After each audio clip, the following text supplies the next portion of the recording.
Here I am again. I wasn't planning to make all these videos. This was not my focus. Wow, my hands look really big there. Okay, anyway. So why am I on here? Why am I doing this? Why am I making these political videos? Why am I sitting here after going to bed around midnight to get supplies for the canvassers, which I'm so happy I did. Little goodie bags and everything. Waking up at 6 a.m., driving to South Carolina with a group of people, most we've never met in person before. A group knocking on 112 doors, driving back, having to drop off people, doing all this stuff. Why am I doing all of this? And then why am I here now getting ready to make a video at 11:15 p.m.? It's because I hear a lot of people complaining, talking about Trump, complaining about this, complaining about that, outraged about this, outraged about that. And really, I don't think people they think they understand what's at stake, but the way they're acting, it's not matching up. Your actions are not matching up. I'm sorry. I'm a yoga teacher. Well, I'm not just, I don't want to say just. I have been teaching yoga for over 10 years now, and it's a large part of my business and things that I do and my calling and purpose and everything else. But so is politics. And I'm just being who I am. And a side of me is being blunt. And sometimes being blunt is not such a great thing. And then sometimes it's a very good thing. And this is one of those times. So, take a breath. I just had to take a moment because like I said, people are talking a good game, and I'm not even talking about these candidates. I'm talking about probably you or other people, and I mean this from a place of love, as Cornel West said, as he trashed Obama for like 8 years. Anyway, I'm coming from a place of realness and a real, love of people and country and everything else, and a love of focusing on getting Trump out and making him a one-term president.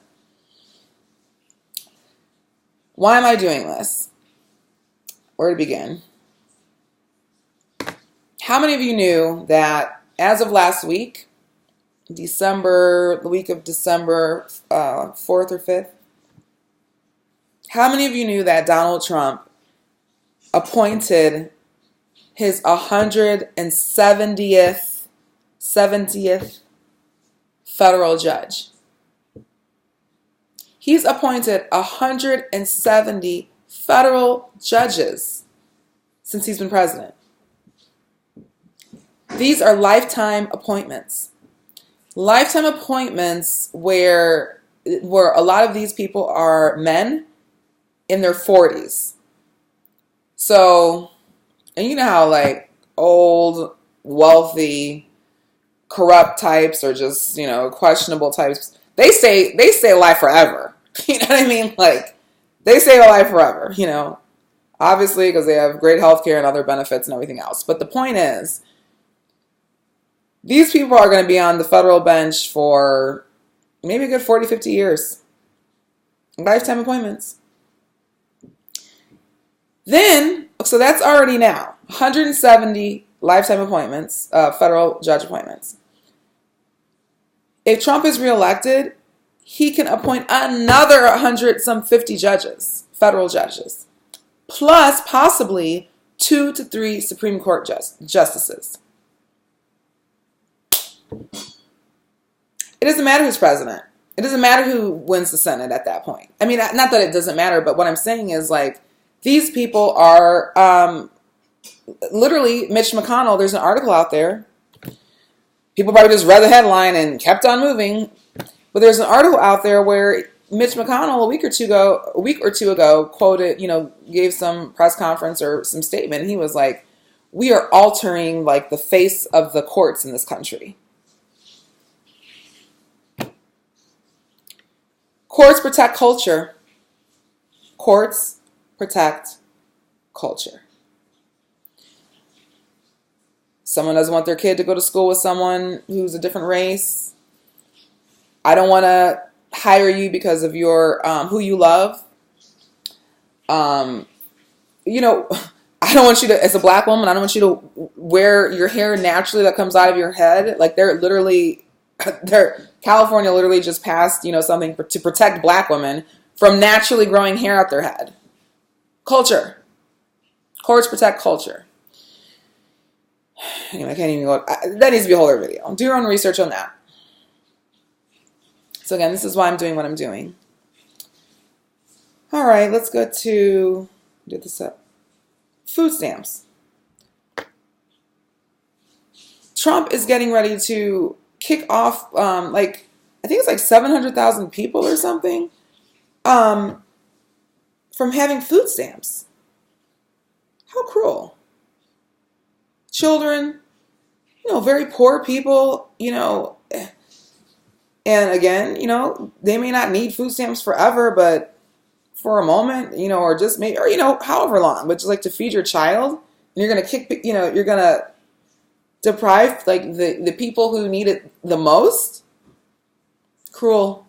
As Biden said, and I'm a Biden supporter, so get over it, or if this is not for you, whatever. This is not even about any Biden or any candidate right now. This is about what is at stake, regardless of who the candidate is. I think Biden is the strongest, with Stacey Abrams, who's most likely going to be his VP if he's the nominee.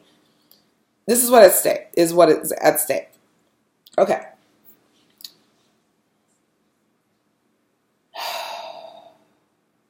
Hate. I have a list here. Hate. So today, our group went to, this is a group from Atlanta. We went to Atlanta to South Carolina. And there was a woman who was riding with us, a white woman. And we stopped at, there's a joke, you don't go out of the perimeter, in Atlanta. It's like just like an unspoken thing people in Atlanta say or whatever. Because it changes. Like Atlanta it's kind of a very different type of city from other places in the South and other places surrounding. But anyway, we were having such a good time, our little group, very diverse in age, race, gender, all of that. Anyway, so a white lady was with us. I don't want to just characterize her as like a white lady, but this is a reason for this. She was from this, a place that's outside of Georgia, maybe 30, 45 minutes, outside of Atlanta, 30, 45 minutes. And we were all stopping to use the restroom at McDonald's. So we're all having a good time, just feeling free, carefree, excited to go to South Carolina.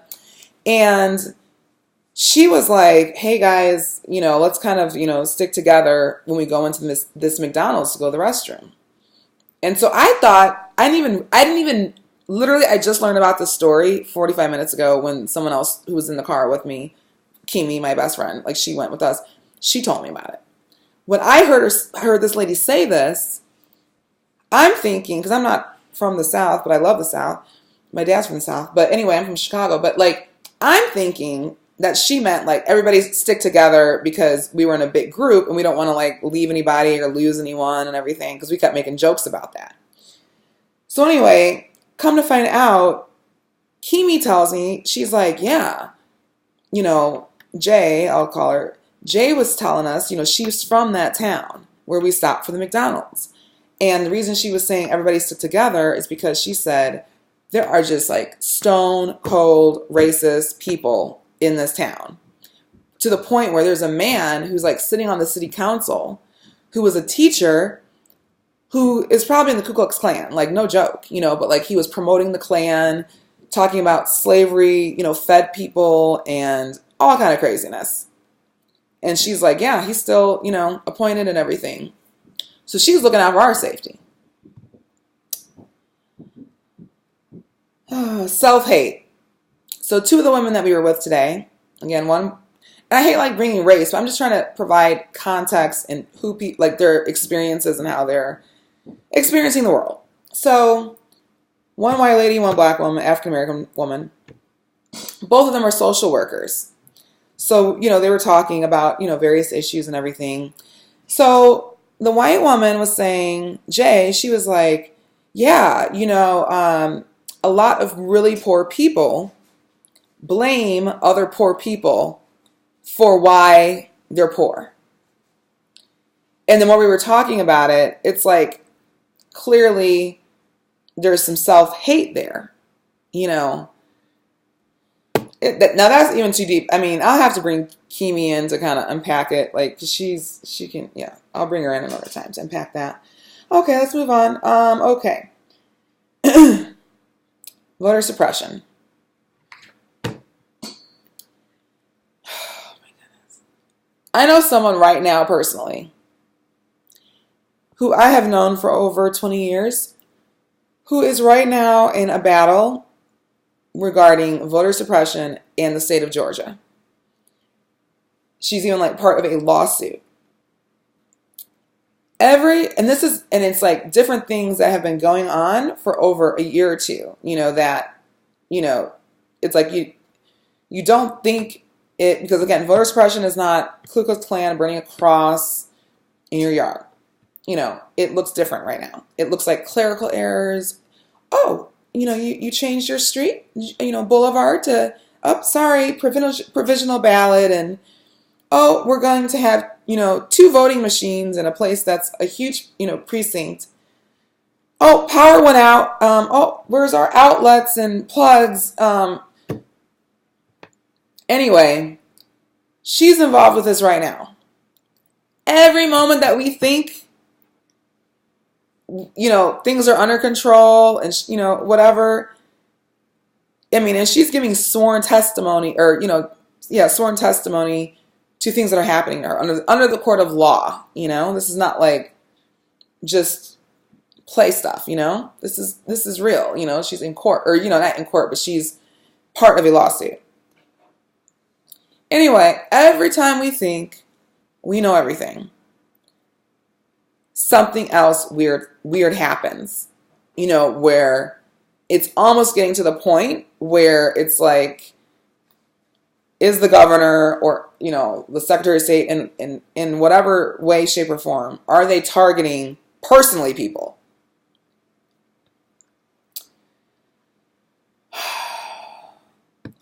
I can't even get all into this voter suppression right now. I'm just touching on little issues. Black people, people of color, women, super liberal, super whatever. I absolutely get it. I would love for there to be a woman president. I would love for there to have a president who's another person of color,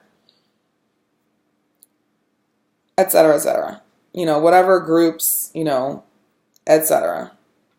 I'd love that. However, if the candidates right now who are running are not able to raise the money, it's not even so much, the money, you can go both ways, but I'm just talking about the rules the DNC have set up. The rules were clear, the game, the rules are clear. If these candidates chose to enter the race under these games and rules that they knew were the games and rules, if you're not doing well under them, see you in 4 to 8 years, if you still want to do it. But this is not the time, I feel like, when we have a batch of candidates of like 16 candidates are left, and we're going up against an incumbent president like Trump. And if a black or Latina or whoever, woman, if you are not doing well right now with polling, money, organization, strategy, you got to go. You got to get out the way. If there's all white people left, that is a separate conversation that we need to explore about why there's not more representation or support or whatever. Because all skin folk ain't kinfolk. Okay? So there are things that I'm seeing where I see people looking at people, and that's why it's like Dr. King talking about the content of your character, That is real. It cuts both ways, whether you want to admit it or not, or hear it or whatever. It cuts all ways. That is real. The content of your character. So I've seen a lot of things done by women candidates, and I'm just being real. Whether or not, like, if this was a white person, this wouldn't have happened, or this and that. Yeah, perhaps, maybe, okay, fine. But at the same time, there have been things that some of these candidates of color have done, or women have done, or whatever, that showed me a lot about their character. I'm not going to say names. And then there's things that maybe some of the white candidates have done that have shown me that they have a very strong character. Again, I don't want to get into names. Then there's things I've seen where maybe someone is white, but they have some I'm talking about Biden, very substantive policies that can directly impact black people. I'm just using black people as an example. I mean, it's not just black people, but because I'm black, I'm speaking on my experience and people. That can directly affect, I mean, I can show you, like, not, because people are like, oh, it doesn't matter who's president, and, the government, federal, da-da-da-da. No. There's things that I've seen where he's president, that money is going to trickle right on down. Not even trickle. That money is going to pour into your community or pour into your profession and give you opportunities. Specifically, the criminal justice reform that Biden is proposing, that Mayor Keisha Lance Bottoms, who went to my college, my alma mater, not my college, but my alma mater, Florida A&M University.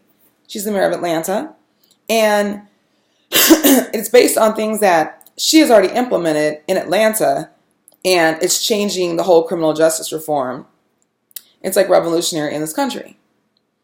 And they have teamed up and come up, and he's got the best plan for a variety of reasons. I'll go into that in another video. But anyway, I just know this is something that can directly affect me and my businesses, my business, and like people in the legal field, yoga teachers, social workers, etc.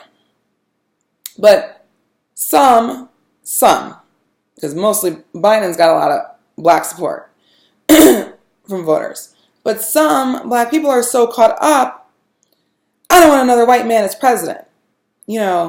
So caught up on that they cannot even go to his website and read the plan. And then there's some people who are like so caught up on having a woman or having a person of color that they're not even realizing that some of these people don't really care about you.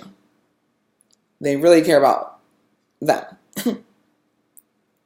That could be a whole other video too. So I'm just saying, all skin folk ain't kinfolk. Since we're on race, let's talk about the hypocrisy and the bigotry of the left. See, I felt like in 2016, the ugly, energy of racism and hate reared itself after Trump was elected, or, at the end of Obama's term and when Trump was elected. Now what's happening is, I've seen it. And it's been talked about before. This man, Chris D. Jackson. No, I'm sorry. Is it him? No, it's not him. Sorry. He's someone else. This man, Mark Caputo, I think is his name. He's a journalist in Miami, Florida.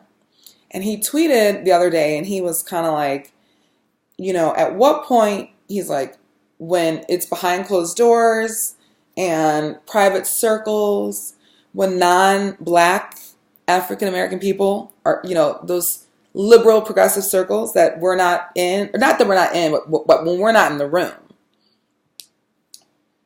He said people are, saying like, why do all these African-American people like Biden so much?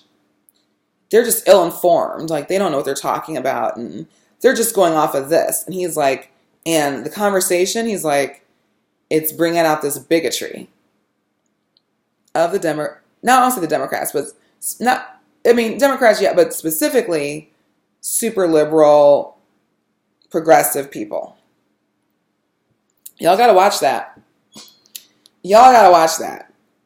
Because I'm not here for it. I mean, it's to the point, like, I kept letting it roll off, but I'm getting really insulted, and I'm just not gonna sit here and just, like, not say anything, you know? And one of my favorite podcasts, Pod Save America, they're Obama's former speechwriters, and I don't think they're like bigoted or, you know, or anything like that. But I think it's like like, I do think some people are bigots or they're racism or some kind of racial bias or something is coming out, you know. However, people, and I've talked about this in another video about, like, I think it was the one about do you really want Trump to be a one-term president or something like that. One of those videos, I was saying how people like to just glob onto these headlines, these narratives, you know. So, like, if somebody is being like, you know, black people, they just like Biden because he's familiar. And it's not just white people. Black people, like, there's black journalists, Al Sharpton, Joy Reid. I mean, these are people that I liked, or what, I mean, I don't dislike them, but, like, I like Joy Reid and everything. And I liked, you know, I thought Al Sharpton was, you know, okay through the years. But I mean, I definitely like Joy Reid. And I'm not saying I don't like these people on MSNBC. But what I'm saying is, like, even they're, like, repeating some of these narratives. Anyway, I just feel like people got to be careful. And I had to tweet Pod Save America because they did a great podcast and they were talking about Biden and talking about, you know, because they understand any Democrat that wins needs to be able to turn out Obama, 2008, 2012, that range of voter turnout for black people. No one has done it since. And Hillary, I mean, she had deep ties to the black, you know, community and everything, and still she fell, you know, short because it wasn't over that, you know, whatever that 90 percentile was. So they got real close, you know, and kind of repeating some of these same narratives, you know, about black voter, you know, things that people are saying or whatever. But they got close to, like, and I'm just like, don't go over that edge. You know what I mean? Like, even if you don't realize that that's happened, I'm like, I didn't say it like that, but I was just like, I love you guys. You know, I love listening to your podcast, but please, like, really be very thoughtful and careful about how you talk about black voters and their support for Biden. Because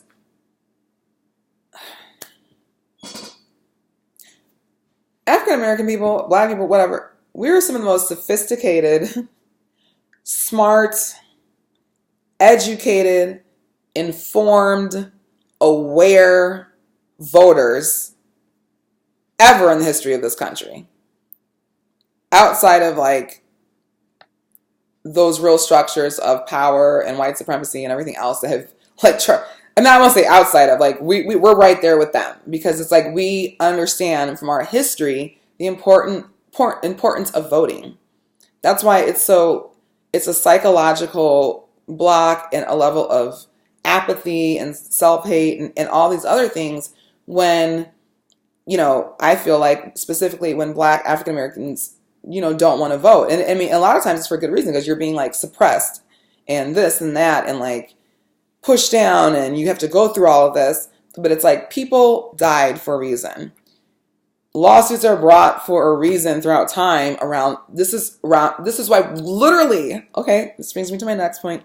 Literally right now, Congress approved, you know, the Voting Rights Act. I don't know if I'm using the exact language and everything, because I haven't had time to catch up on all that. But now it's like we got to beg the Senate, you know, to do the right thing on the Voting Rights Act. That specifically affects African Americans and, you know, black people, especially in the South. But that's the trick. So, you know, that's the trick, is thinking that something only affects black people. I mean, you guys, this is why I'm doing this video tired. So I'm going to wrap it up. Oh, let's see. And I'm on my list. I don't even know if I have energy for 2 more things. What is going on where we are okay. how can I say this? Okay, what's going on where we are at a pivotal moment in history where these states in the South and people in the South are gaining political power. You know, everyone from the mayor in Montgomery, the first African American mayor in Montgomery, Alabama, one of the first few places in this country where African Americans were brought in, you know, from Africa into the United States. You know, the slave trade is traced all through. That's where the Equal Justice Initiative is. Brian Stevenson's Equal Justice Initiative, the Lynching Museum. It's an incredible place. Montgomery, Alabama, absolutely go there. Go to there and go to the, you know, do all the tours and everything and see the Lynching Museum and the Equal Justice Institute. And anyway, and then Stacey Abrams and Lucy McBath, and you know, there's all of these. Jamie Harrison in South Carolina, he's challenging Lindsey Graham. There's Black African American, like we are coming into this political power in the South, and like people are organizing, and it's just a cool, amazing energy. You know, Congressman Lewis, like seeing him, and he's working with John Ossoff running for Senate, and all kinds of people. There's just a lot of great energy and movement happening here. So what is going on with some of these Democratic candidates who are acting like Georgia and North Carolina and even Florida are not in the mix outside of Biden? Anyway, that'll be another video another time.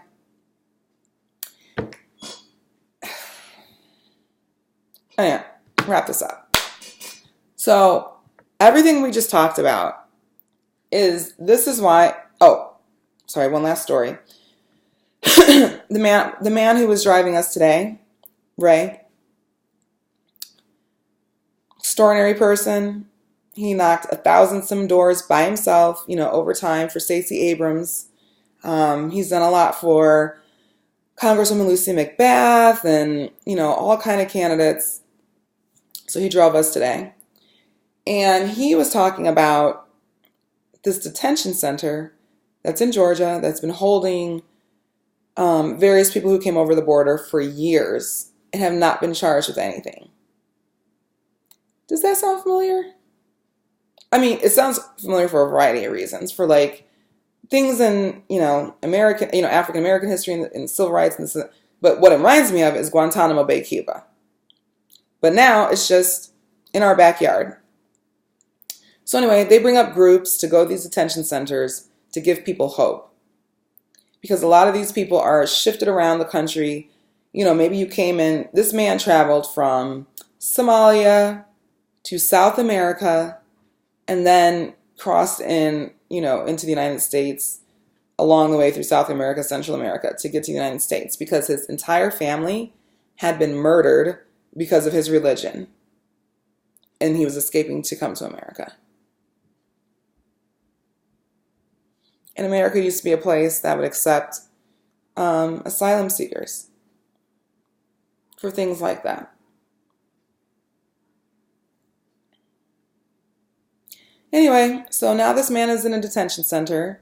He's been moved around, and now he's like in the middle of Georgia somewhere and separated from his family. He's been in there for 4 years. 4 years. Hasn't been charged with anything. About 3 to 4 years. Hasn't been charged with anything. So Ray goes up there with the group, and all they do is just, you know, meet with him for 15, 20 minutes and provides this man hope because he doesn't have anybody. And they say he's so elated that somebody even knows he's there and even thinking about him. So those are just some, let's see, that's like 1, 2, I mean, it's about 20 things I kind of like touched on, you know, in so many ways. So that's why I'm doing what I'm doing. That's why I'm sacrificing my time, my energy, my money. But it's like not all like a drag. It's like really fun because I met a lot of cool new people, really had a fun, cool experience, you know, really inspired and energized. excited, like ready to plan the next event. Other people are contacting like, yeah, I want to get on board, and yeah, you know, and this and that. Um, so that's why I come on here and I do these videos, because a lot of you out there, y'all aren't talking about what I'm talking about. Or you talk about it and there's no action behind it. You just like to talk and be outraged and this and that. But there's no real action around it, about truly changing it. So, people want to talk about record players. People want to talk about, did Biden call somebody fat? People want to talk about Twitter. And, you know, because I said in Twitter, you know, these candidates, people want to talk about, you know, just so much nonsense. Nonsense. You know, like, what are you talking about? Why aren't you talking about these 170 federal court judges? I don't get it. I don't get some of you. I don't. I really don't. People have got to move into action. Now is the time.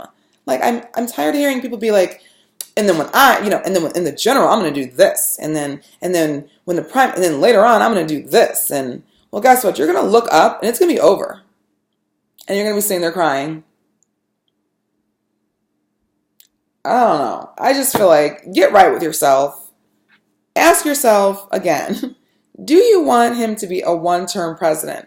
It's not hard. You know what I mean? Like, we can beat Trump, but it's going to take unity and organization and working together, finding common ground, getting outside your comfort zone, being active, meeting people where they are, and doing what you can to make change.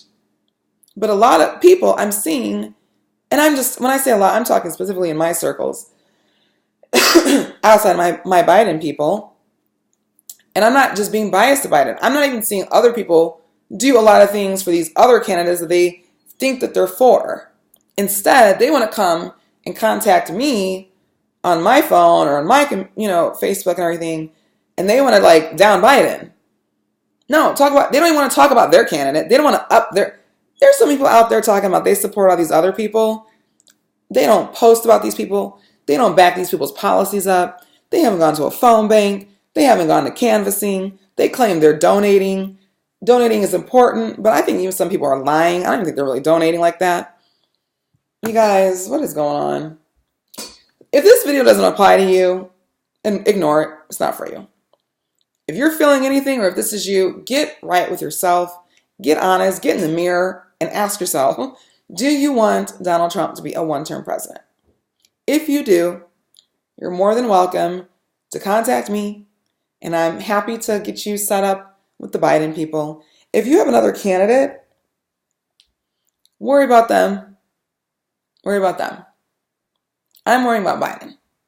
I'm not worrying about Biden, to be honest, because he's out there working and earning the vote, and he's doing the work. And that he is strong, he's got the stamina, and he is out there doing what it takes. And that is fueling me, and the work, me and these other people are doing are fueling other people. And it's growing, and it's growing, and it's growing. So if you don't want to be part of it, or you can't be part of it, get out the way. I wish I had that Ludacris song, but I'm trying to keep it clean. But just get out the way. Get out the way. Like, there's real work to be done, and it starts now. It really started like yesterday. We're already in a general. Trump is already running a general on Biden, a Democrat. So you're late. We're already in a general, and you're talking about what you're going to do. Anyway. All right, you guys. Good night.